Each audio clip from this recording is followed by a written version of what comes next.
Are you willing to change your mind? Okay, maybe a better question is how willing are you to change your mind?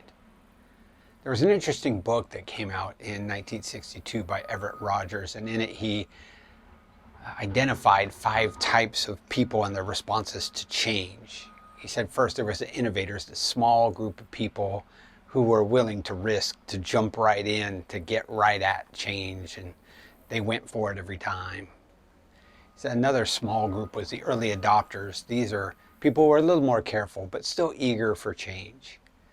The third group he identified was the early majority, and these are the people who, once they saw the practical benefits of the change, would adopt the change.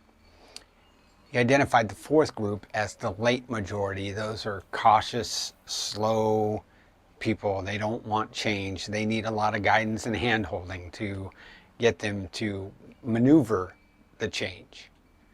And finally, the fifth group he called the laggards, the people who are forced to change. They're only going to change if they have to. They're going to be against every change that comes along. Well, here's the thing. Wisdom knows that we have to change. And that is one thing that is going to have to be in our lives if we're going to have a wise mind.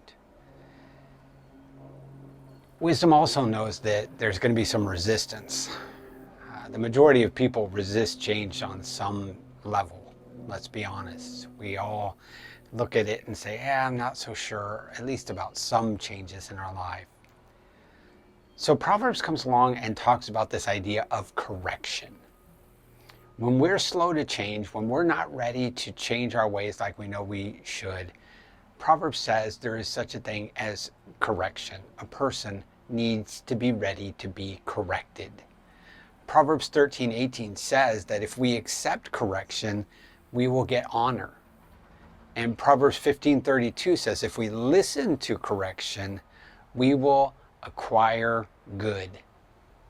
Now contrast that with those who don't accept correction, like Proverbs 12:1, where it says if you hate correction, you're stupid.